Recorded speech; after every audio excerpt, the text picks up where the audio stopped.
వ్యాపారాల్లో పోటీ సర్వసాధారణమే. ఇక ఫుడ్ సెక్టార్ విషయానికి వస్తే పెప్సీ వర్సెస్ కోకాకోలా, అలాగే మెక్డొనాల్డ్ వర్సెస్ బర్గర్ కింగ్ మధ్య పోటీ మనం చూస్తూనే ఉన్నాం. తాజాగా ప్రస్తుతం ఇండియాలో ఫుడ్ టెక్ డెలివరీ విషయానికి వస్తే జొమాటో వర్సెస్ స్విగ్గీ మధ్య జరుగుతోంది.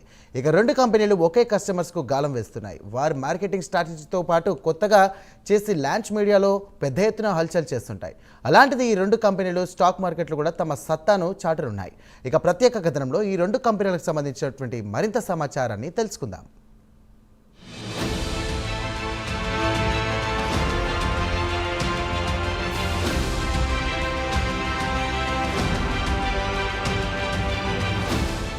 దేశంలోని ఫుడ్ డెలివరీ మార్కెట్లో విప్లవాత్మకమైన మార్పులు చోటు చేసుకున్నాయి. ప్రస్తుతం ఇంట్లోనే కూర్చొని మనకు కావాల్సిన ఫుడ్ ను ఏ హోటల్ నుంచి కావాలో జొమాటో లేదా స్విగ్గీ ద్వారా తెప్పించుకోవచ్చు. ఇక ఈ రెండు కంపెనీలు ఒకదానితో ఒకటి పోటీ పడుతున్నాయి. ఇక జొమాటో విషయానికి వస్తే మార్కెట్లో వాటాను పెద్ద ఎత్తున పెంచుకోవడానికి కొత్త వ్యూహాలు రచిస్తోంది.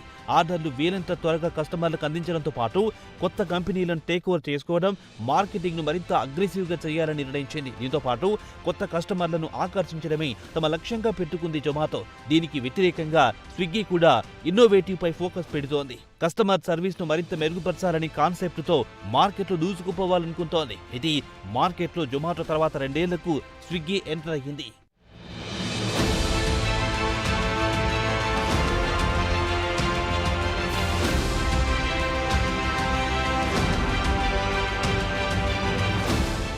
ఇక ఫుడ్ డెలివరీ మార్కెట్ విషయానికి వస్తే లో మార్జిన్ హై వాల్యూ బిజినెస్ ఇది. అయితే జొమాటో జూలై 2021లో క్యాపిటల్ మార్కెట్లో ఎంట్రీ ఇచ్చింది. ఐపీఓ ద్వారా మార్కెట్ నుంచి 9,375 కోట్లు సేకరించింది. అయితే స్టాక్ మార్కెట్లో ఈ షేర్లు కొనుగోలు చేసిన ఇన్వెస్టర్లు మాత్రం భారీగా నష్టపోయారు. ప్రారంభంలో షేర్ హోల్డర్ల ఆగ్రహాన్ని చవిచూడాల్సి వచ్చింది జొమాటో. దీంతో కంపెనీ యాజమాన్యం పంథా మార్చింది. రెవెన్యూ పెంచుకొని లాభాలు ఆర్జించడం మొదలెట్టింది. Q3 FY23లో 225 నగరాల్లో వ్యాపారాలు పెద్ద లాభసాటిగా లేకపోవడంతో వాటిని మూసివేసింది. దీంతో పాటు నిర్వహణను మరింత మెరుగుపరిచింది. దీంతో FY24 Q1లో జొమాటో 12 కోట్ల రూపాయల లాభాలను చూపింది. అటు నుంచి వెనక్కి తిరిగి చూడలేదు. ఈ ఆర్థిక సంవత్సరం అంటే మార్చి 25తో ముగిసే కాలానికి EBI TDA 330 కోట్లు తన ఖాతా పుస్తకాల్లో చూపించనుంది.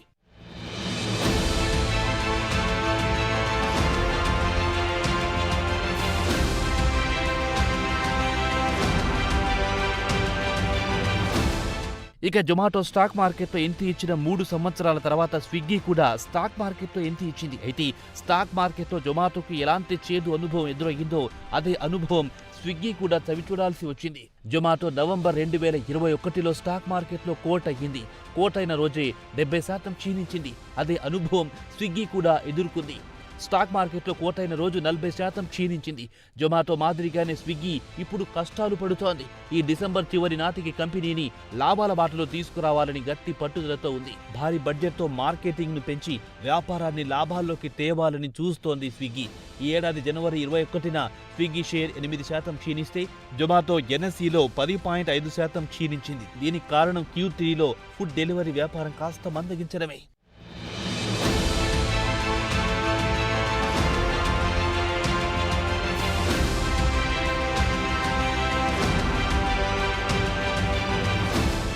ఇక స్విగ్గీ విషయానికి వస్తే స్టాక్ మార్కెట్లో ఆలస్యంగా ఎంట్రీ ఇచ్చింది. అయితే జొమాటో మాత్రం క్రమంగా దూసుకుపోతోంది. ఈ నెల 27న నిఫ్టీ ఇండెక్స్ 50లో జొమాటోకు చోటు దక్కబోతోంది. ప్రస్తుతం ఇన్వెస్టర్ల మధ్యలో జొమాటో మాదిరిగానే స్విగ్గీలో ఇన్వెస్ట్ చేసి లాభపడొచ్చని ఆలోచనలో ఉన్నారు. స్విగ్గీ లేట్ ఎంట్రీ జొమాటోకు ప్రమాదమా అన్న టాక్ స్టాక్ మార్కెట్లో వినిపిస్తోంది. కాగా స్విగ్గీ జొమాటో మాదిరిగా గత 2 ఏళ్లలో దీని షేర్ 550% ర్యాలీ ఏర్పడింది. అదే స్విగ్గీ విషయంలో నిజం కాబోతోందా అన్న చర్చ ఇన్వెస్టర్లో బలంగా సాగుతోంది. అయితే స్టాక్ మార్కెట్ ఎనలిస్టులు మాత్రం స్విగ్గీ కంటే జొమాటోలోనే ఇన్వెస్ట్ చేయాలని సూచిస్తున్నారు. జొమాటో షేర్ ధర 310 దాటిపోవచ్చునని చెబుతున్నారు. ప్రస్తుతం కోట్ అవుతున్న 227తో పోల్చుకుంటే 36% అధికంగా కోట్ అయ్యే అవకాశాలున్నాయని లెక్కగట్టి మరీ చెబుతున్నారు. క్విక్ కామర్స్ మార్కెట్లో జొమాటో శరవేగంగా దూసుకుపోయే అవకాశాలున్నాయని చెబుతున్నారు ఎనలిస్టులు. ఎందుకంటే దేశీయ సంస్థాగత మదుపులు పెద్ద ఎత్తున తమ హోల్డింగ్ పెంచుకున్నారు.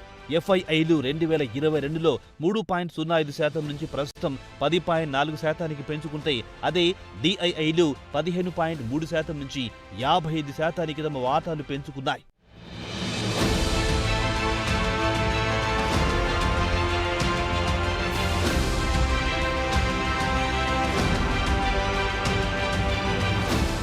ప్రస్తుతం మార్కెట్లో స్విగ్గీ కంటే జొమాటో లాభాలు దూసుకుపోతోంది. జొమాటో క్వాలిఫైడ్ ఇన్స్టిట్యూట్ ప్లేస్మెంట్ లేదా QIP నుంచి 8,500 కోట్లు సేకరిస్తే స్విగ్గీ మాత్రం IPO ద్వారా 11,327 కోట్లు సేకరించింది. అలాగే జెప్టో విషయానికి వస్తే ప్రైవేట్ ఇన్వెస్టర్ల నుంచి $350 మిలియన్ల సేకరించింది. ఆ 3 కంపెనీలు మార్కెట్లో ఒకదానికొకటి పోటీ పడుతున్నాయి. కస్టమర్లకు త్వరగా డెలివరీ చేయడంలో అత్యధికంగా డెలివరీ ఛార్జీలు వసూలు చేసి లాభాలను ఆర్జించాలని చూస్తున్నాయి. ప్రస్తుతం కంపెనీలు డార్క్ స్టోర్లను ప్రారంభించాలనుకుంటున్నాయి. ఇక జొమాటో విషయానికి వస్తే ముఖ్యంగా ఓ అనుబంధ సంస్థ లేదా సబ్సిడీ బ్లింకిట్ ద్వారా ఓ చిన్న గోడాన్ లాంటివి ప్రారంభించి అక్కడే కస్టమర్లకు కావాల్సిన డెలివరీ లాంటి ప్యాకేజీ చేసి యాప్ ద్వారా వచ్చే ఆర్డర్లను త్వరగా డెలివరీ చేస్తాయి. దాన్ని డాక్టర్ స్టోర్లు అని అంటారు. ఇవి మామూలు కస్టమర్కు సేవలు అందించవు. ఓ విధంగా చెప్పుకోవాలంటే మినీ డిస్ట్రిబ్యూషన్ సెంటర్లుగా చెప్పుకోవచ్చు.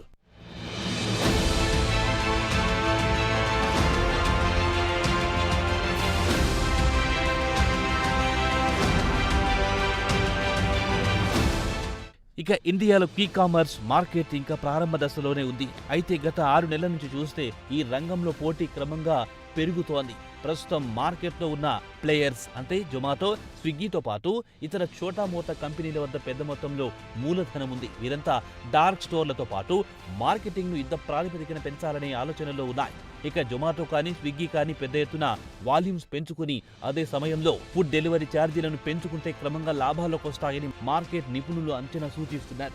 జనవరి 2020 వరకు చూస్తే జొమాటోతో పోల్చుకుంటే స్విగ్గీ మార్కెట్ లీడర్గా ఉంది. తర్వాత జొమాటో ఉబర్ ఈట్స్ ను టేక్ ఓవర్ చేసుకుని భారీ స్థాయిలో మార్కెటింగ్ పెంచుకోవడంతో స్విగ్గీని వెనక్కి నెట్టింది. ప్రస్తుతం 2 కంపెనీల మధ్య కాంపిటీషన్ క్రమంగా హీట్ ఎక్కుతోంది. అయితే రాబోయే రోజుల్లో ఇన్వెస్టర్లకు ఏ కంపెనీలు లాభాల వర్షం కురిపిస్తుందో వేచి చూడాల్సిందే.